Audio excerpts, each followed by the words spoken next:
The member for Groom. Give the call to the member for Werriwa. Thank you, Mr Speaker. My question is to the Minister for Social Services. How will Australian families, and particularly Australian women, benefit from the government's paid parental leave changes which passed Parliament this week?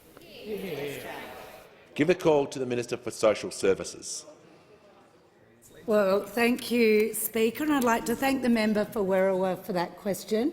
And on this International Women's Day, recognise her advocacy, her fierce advocacy over many years, not just for women in her electorate but right across Australia. Of course, improving paid parental leave is a critical reform. It's critical for families, it's critical for women, and it's critical for the economy. We know that when done right, paid parental leave can advance gender equality and grow the economy. New modelling from Impact Economics and Policy show that the establishment of paid parental leave scheme under Labor in 2011 resulted in nearly 75,000 more mothers joining the workforce and adding $8.5 billion to our GDP. Paid parental leave is a proud Labor legacy, and the Albanese government is building on this legacy. Paid parental leave reform was the centrepiece of our first budget, where we invested $500 million into a fairer, more flexible and more generous scheme. We know what happens when both parents are not supported to take time off work and care for young children. Usually mums work much less or leave the workforce altogether, while dads remain in full-time work. This pattern persists for years after a child's birth and is a key driver of the gender pay gap.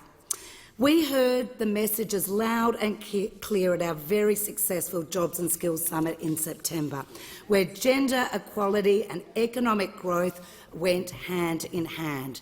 Businesses, unions, gender experts and economists all understand that one of the best ways to boost productivity and participation is to provide more choice and more support to families and more opportunity for women. Shared parenting is critical to advance gender equality, and our changes mean from the 1st of July this year it will be much easier for both parents to access paid parental leave and share care.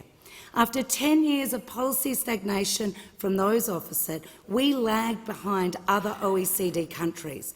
This government has made investing in paid parental leave a priority, giving more families access to the payment and expanding it to a full 6 months by 2026. A paid parental leave scheme that empowers the full and equal participation of women will be good for business, good for families and good for our economy. Gender equality is at the heart of this government's agenda, and this is just one measure of many that we are delivering to Australian families and Australian women.